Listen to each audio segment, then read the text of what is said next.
El sistema inmune innato. Vamos a estudiarlo detalladamente. Empezaremos por una selección de preguntas de examen de las últimas oposiciones en los que han tocado este tema. Inicialmente solo vamos a decir las preguntas sin la respuesta y ya al final del vídeo, una vez hayamos estudiado todo el tema, volvemos con las respuestas y las explicamos.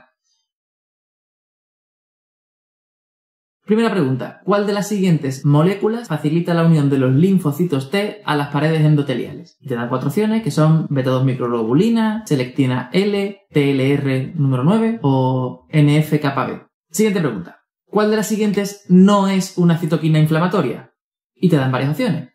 Interleuquina 1, interleuquina 6, interleuquina 4 o factor de necrosis tumoral. Venga, siguiente. Tercera pregunta. La molécula CD63, cuya expresión caracteriza a los basófilos activados, se corresponde con un factor transcripcional típico de los basófilos, un receptor transmembrana de unión a la inmunoglobulina E, una proteína presente en los gránulos azurófilos o una proteína asociada a la membrana de los lisosomas. Vale, como ya hemos dicho, las respuestas a estas preguntas las vamos a dar más razonadamente al terminar el tema. Empezamos por dar una visión general de qué es la inmunidad innata. Dentro de este sistema englobamos a todos los componentes que son capaces de realizar una defensa genérica e inmediata desde el momento en el que nacemos. Para calibrar un poco la importancia de este sistema, vamos a hacer unos números. La respuesta inmune adaptativa tarda días o incluso semanas en actuar. Y si esto lo comparamos con la tasa de división media de una bacteria, que es 30 minutos, usando esta tasa de división de una sola bacteria en un día, pues habría más de 100.000 millones de copias en 24 horas. Por eso, una respuesta adaptativa que tarda días en funcionar se vería completamente sobrepasada. Es necesaria una respuesta inmediata, aunque sea genérica o menos potente. El primer componente de la inmunidad innata, la base de todas las moléculas de la inmunidad innata, es la capacidad para reconocer lo que se conocen como patrones moleculares. Es decir, la inmunidad innata no ataca a un tipo concreto de bacterias o de virus, sino que ataca a rasgos comunes de muchas bacterias o de muchos virus, características generales que tengan en común estos agentes. Concretamente, estos objetivos, estas dianas, se conocen como PAMP, patrones moleculares asociados a patógenos, que son moléculas o regiones de moléculas muy conservadas por la evolución y esenciales para la supervivencia de los microorganismos, pero claro que no se encuentran en nuestras células. Un ejemplo típico es el lipopolisacárido de las paredes bacterianas o algunas secuencias de nucleótidos como citosina, fosfato, guanina, esa repetición es muy típica de bacterias. También hay patrones moleculares que en lugar de estar asociados a patógenos están asociados a daño, se llaman DAMP, y una molécula típica es el ácido úrico. Suelen ser moléculas del propio cuerpo, pero que normalmente están contenidas dentro de las células y que cuando hay un daño, las células se rompen y muestran estas moléculas. Bueno, pues tanto los patrones moleculares asociados a patógenos como los asociados a daño pueden ser reconocidos por moléculas del sistema inmune innato.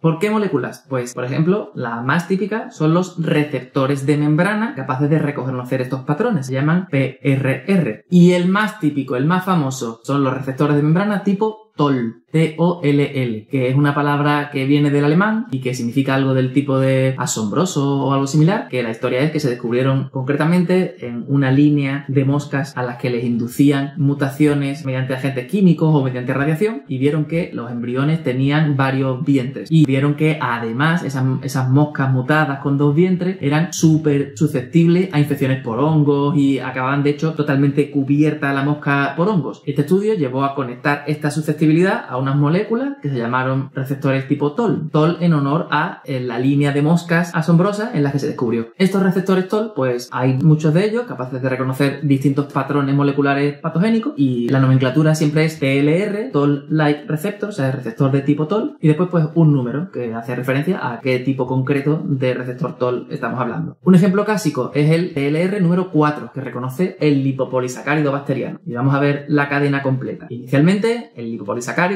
que es una molécula presente en las bacterias, se uniría a un receptor de membrana llamado TLR4 y ese receptor de membrana tipo TOLL genera una cascada de señalización intracelular que lleva a activar una serie de genes, concretamente a unos factores de transcripción que se llaman NF-κB, que significa factor nuclear kappa B, porque se estudió en linfocitos B. Esta transcripción, este factor de transcripción, lo que hace es que enciende la producción de un montón de citoquinas proinflamatorias, que por ejemplo activa a la enzima COX-2, la famosa diana sobre la que atacan los AINE. Repasando esta cascada, estaríamos hablando entonces de lipopolisacárido bacteriano, se une al receptor TLR número 4, genera una cascada intracelular que acaba activando factores de transcripción llamados NF-kappa B, y esto enciende la producción de citoquinas inflamatorias y la expresión de enzimas como por ejemplo la COX-2. Podemos repasar también rápidamente otros receptores TOL famosos. Un ejemplo típico es el receptor TOL número 7, que es la diana terapéutica del imiquimod. El imiquimod es un fármaco que se usa para tratar ciertos cánceres de piel, que lo que hace es, pues, se une a este receptor, TLR número 7, y genera una respuesta inflamatoria allí donde está actuando.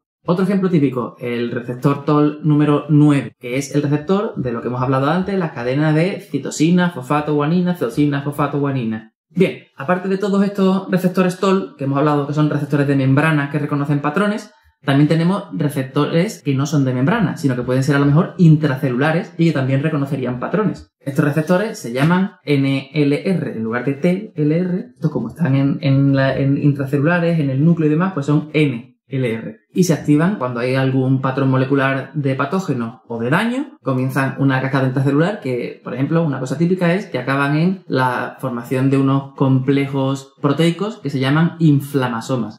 Y por último, además de tener moléculas que reconocen patrones en las membranas o receptores intracelulares o en el citoplasma, pues también tienes moléculas que reconocen patrones y que van solubles. El ejemplo típico, proteínas del complemento. Pero esto es un sistema bastante más complejo y importante y lo vamos a estudiar en un vídeo separado. Dicho esto, más moléculas importantes en el sistema inmune innato que no necesariamente sean moléculas que reconocen patrones. Pues las famosas citoquinas. Las citoquinas son los mensajeros del sistema inmune. Son proteínas que las células inmunes liberan para comunicarse entre ellas y coordinar la respuesta. Pueden ser proinflamatorias, que generen vasodilatación, o que induzcan fiebre, pirógenos, o que activen lo que se llama la respuesta de fase aguda, la producción de ciertas proteínas en el hígado. También algunas regulan el ciclo celular. Y en este punto vamos a estudiar unas pocas citoquinas claves. Concretamente vamos a estudiar las citoquinas que son proinflamatorias. Todas las moléculas que vamos a estudiar son proinflamatorias y aparte tienen otra serie de acciones. La primera, fácil, la interleuquina 1. ¿Características de esa interleuquina? Pues es proinflamatoria, como ya hemos dicho, es de las más proinflamatorias. También, pues todo lo que hemos dicho anteriormente se le aplica a esta interleuquina. Produce fiebre, activa a otras células inmunes y a nivel terapéutico pues es el objetivo de una terapia biológica que se llama anakinra, que es un fármaco que se usa concretamente en la artritis reumatoide. Otra interleuquina importante, famosa y proinflamatoria, la interleuquina número 6, que ha adquirido mucho más renombre a raíz de lo que le llamaban la tormenta de citoquinas durante el COVID. Esta interleuquina lo que hace es, pues además de ser proinflamatoria, desempeña un papel muy importante en la respuesta de fase aguda, que ya hemos comentado que consiste en la síntesis de una serie de proteínas hepáticas, entre ellas la famosa PCR. ¿Y tiene algún interés a nivel terapéutico? Pues también. Hay un fármaco que se enfoca en bloquear esta interleuquina, que es el tocilizumab, y que se usa de hecho en el COVID. Más citoquinas proinflamatorias. Pues ya nos salimos de las que se llaman interleuquinas y nos vamos a otros grupos. Concretamente vamos a irnos al grupo de las citoquinas proinflamatorias que funcionan contra virus. Las citoquinas se llaman interferones. El nombre viene de que interfieren en la replicación viral. Normalmente activando una célula que después estudiaremos que se llama las células natural killer. ¿Y qué interferones son los que se producen en la inmunidad innata? Pues los primeros, los alfa y beta. Después veremos que también hay interferón tipo gamma, pero que eso es sobre todo la respuesta inmune adaptativa. Entonces, la interleuquina 1, inmunidad innata, inflamatoria. El interferón alfa, inmunidad innata, proinflamatorio. Y por último, vamos a ver otra familia de moléculas que se llaman los factores de necrosis tumoral, concretamente el alfa, el que vamos a estudiar, que son pues también un tipo de citoquina, pero en lugar de ir contra virus o de centrarse en la comunicación entre leucocitos, pues este se centra en la regulación del ciclo celular, la muerte celular programada y la apoptosis. Aunque también, por supuesto, tiene su efecto, como ya hemos dicho, proinflamatorio. Todas estas citoquinas son proinflamatorias. Y hablando de fármacos, también tiene fármacos que van específicamente dirigidos a bloquearlo. Además varios, el etanercept, infliximab, adalimumab, todos estos tratamientos se usan en enfermedades autoinmunes. Ejemplo típico, la enfermedad de Crohn. Te administro infliximab, bloqueo el factor de necrosis tumoral alfa y toda la cascada molecular proinflamatoria derivada de esa citoquina. Vale, entonces hemos hablado de moléculas que reconocen patrones, Hemos hablado de citoquinas, que se encargan de comunicarse entre células. ¿Hay alguna otra familia de moléculas importantes? Bueno, pues hay varias, pero ya son mucho menos importantes. Entonces vamos a verlas rápidamente. Hay una familia de moléculas que se llaman proteínas de fase aguda. Ya hemos hablado de ellas. Son moléculas que se sintetizan en el hígado en respuesta a mediadores inflamatorios. La más típica, la proteína C reactiva, que tiene una función de opsonización, que lo que hace es, se fija a la fosfocolina de las membranas de los patógenos y de células dañadas en general. Y funciona de una manera similar a la parte FC de los anticuerpos que estudiaremos en la inmunidad adaptativa, y que lo que hace es promover la opsonización, la activación del complemento, etc. Otra familia de moléculas, pues las selectinas. Son una serie de moléculas que se expresan tanto en el endotelio vascular como en las propias células que van dentro de la sangre. Y por eso pues se clasifican en selectinas E, que es la que está en el endotelio, selectina P, que es la que está en las plaquetas, selectina L, que está en los leucocitos. ¿Y para qué valen estas selectinas? Pues para, digamos, seleccionar a esa célula para que ruede y se pegue al endotelio. Si un leucocito, por ejemplo, un linfocito va viajando por la sangre y tiene que salir fuera de esa sangre, pues las selectinas que están en el endotelio se activan y se pegan a la selectina a su vez que está en el linfocito. Y al pegarse, lo que hacen es que ese linfocito, en lugar de seguir para adelante por el torrente sanguíneo, se vaya pegando a la pared y vaya rodando para ya a partir de ahí salir del torrente sanguíneo. ¿Y cómo sale? Pues gracias a otra molécula que se llama integrinas, que lo que hacen es generan una adhesión más fuerte y finalmente la migración de ese linfocito, por ejemplo, hacia el tejido en el que tiene que llegar. Otro tipo de moléculas, por ejemplo, las quimiocinas, que son moléculas cuya función es atraer a las células a un lugar específico. Dentro de, por ejemplo, la piel, pues moverlos de un sitio a otro para que lleguen al punto en el que hacen falta. Y dentro de estas quimioquinas, pues podemos mencionar la interleuquina 8. Bien. Y un último grupo de moléculas del sistema inmuninnato que son las lectinas. Las lectinas son unas proteínas que también tienen una función de opsonización, como ya hemos hablado de la proteína C reactiva, pero que en lugar de unirse a la fosfocolina, pues las lectinas se unen a carbohidratos presentes en los patógenos. Bien, pues ya hemos visto un montón de moléculas. Hemos hablado de moléculas que reconocen patrones, como los receptores tipo TOL, y hemos hablado, pues entre ellos, por ejemplo, uno muy importante, el número 4, que es el que se une, el que reconoce el lipopolisacárido bacteriano. Hemos hablado de citoquinas y dentro de las citoquinas hemos visto varios grupos. El grupo de las interleuquinas, de las cuales hemos destacado la 1 y la 6, que son proinflamatorias las dos. La 1, pirógeno proinflamatorio por excelencia, y la 6, pirógeno proinflamatorio, pero que genera la respuesta de fase aguda, la producción de proteínas en el hígado y la cascada de citoquinas del COVID. También dentro de la citoquina hemos hablado de los interferones, concretamente el alfa y el beta, que son interferones proinflamatorios y como todos los interferones actúan frente a virus. Y también hemos hablado dentro de la citoquina de los factores de necrosis tumoral que actúan regulando el ciclo celular y hemos destacado el factor de necrosis tumoral TNF-alfa, que es proinflamatorio. Y también hemos visto muy por encima otro montón de moléculas selectinas que seleccionan qué célula quieren que ruede y se pegue al endotelio, integrinas que hacen que se salgan del torrente sanguíneo, proteína C reactiva, que opsoniza uniéndose a fosfocolina, lectinas, que opsonizan uniéndose a carbohidratos, y con esto hemos visto la mayoría de las moléculas importantes en el sistema inmune. Bien, ahora vamos a pasar a estudiar las células claves en la inmunidad innata, los leucocitos o glóbulos blancos. Y aunque se les llama glóbulos blancos, son realmente incoloros. De hecho, para teñirlos, pues necesitamos tinciones especiales, como el Giemsa, que nos permite además distinguir entre los distintos tipos de leucocitos, según cómo se tiñen. Bien, vamos a estudiar distintos grupos. El primer grupo serían los polimorfonucleares, que se llaman así porque tienen un núcleo como si fuera con granos, con formas muy variadas. El principal, más del 90% de los polimorfonucleares, de hecho, muchas veces se utiliza como sinónimo de polimorfonuclear, el neutrófilo, que es en general el leucocito más abundante. Su función es responder a infecciones bacterianas, concretamente fagocitar bacterias. Ya hemos dicho que son polimorfonucleares, o sea, que al microscopio se ven con un núcleo muy multilobulado, pero este núcleo varía a lo largo de la vida del neutrófilo. Cuando son más jovencitos tienen muy pocos bultos, tienen una forma como de bastón, parece más una línea, se llaman callados por esto, por la forma de bastón que tiene ese núcleo. A medida que van madurando ya se llamarían segmentados, pues porque tienen un núcleo con muchas partes, con muchos segmentos, y ya cuando envejecen pues se les llama polisegmentado, que son los neutrófilos más ancianos. Además, esta clasificación en callados, jóvenes, segmentados, normales, maduros,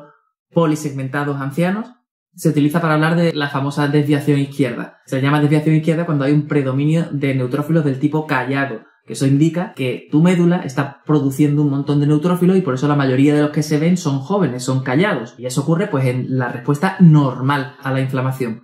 Por ejemplo, en una alteración genética en la que lo que ocurriera es que los neutrófilos no se mueren, pues lo que verías es muchos neutrófilos ancianos polisegmentados. Esta respuesta de los neutrófilos en casos de inflamación, por cierto, tarda horas en suceder. Es decir, si yo ahora mismo sufro una infección aguda muy grave, recién empieza mi respuesta inflamatoria, yo puedo tener fiebre antes de que aparezca la neutrofilia, yo puedo tener cascadas de citoquinas antes de que aparezca la neutrofilia, porque la neutrofilia tarda 6-12 horas en aparecer. Y de hecho su pico máximo es a las 48 horas, porque necesitas que tu cuerpo en la médula se produzcan, que nazcan esos neutrófilos.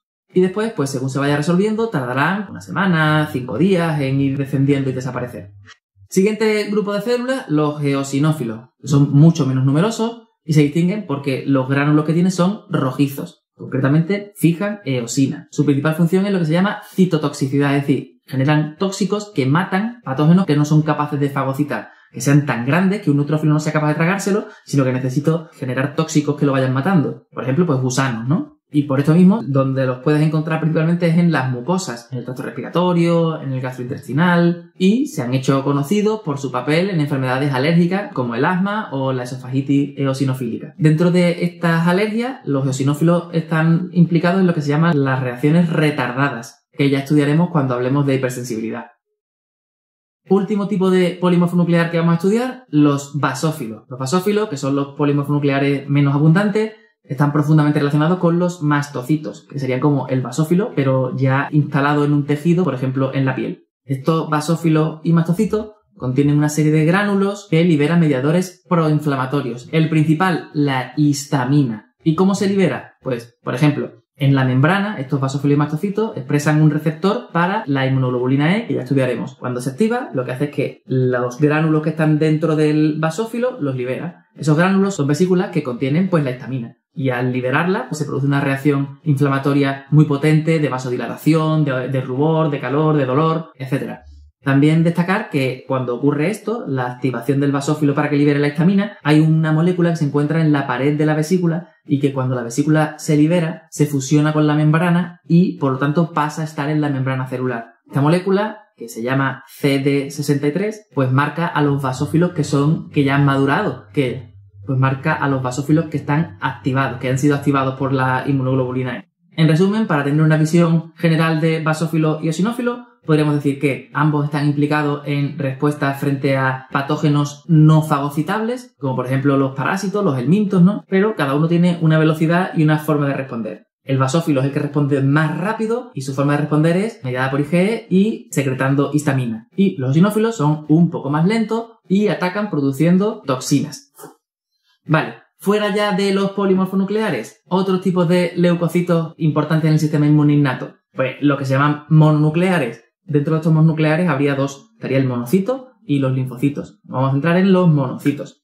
Los monocitos, pues al igual que decíamos que el basófilo está muy relacionado con el mastocito, los monocitos son la célula circulante, la célula que está en el torrente sanguíneo y que cuando llega a los tejidos se diferencia y se convierte en un macrófago, son lo mismo. Y a este sistema se le llama sistema mononuclear fagocítico, ¿vale? Monocitos y macrófagos. ¿Y cuál es la función de estas células? Pues su propio nombre lo dice, fagocíticas, pero tienen otro montón de funciones y son de hecho una de las células principales en el inicio de la inflamación. Pueden activar a otros linfocitos, pueden modular la inflamación, producen citoquinas. De hecho, todas las que hemos visto antes proinflamatorias, interleuquina 1, la 6, factor de necrosis tumoral alfa, todo eso se produce dentro de los macrófagos y pueden presentar antígenos. Aunque la presentación de antígenos no es su principal función. La presentación de antígenos es la función principal de la siguiente célula, que se llama célula dendrítica, y que también pertenece a este sistema mononuclear fagocítico, aunque no provenga estrictamente del monocito. Las células dendríticas son células que están ya en los tejidos, normalmente en la piel y en las mucosas, y que lo que hacen es una función de centinela. Cuando detectan un patógeno, lo fagocitan, igual que los macrófagos,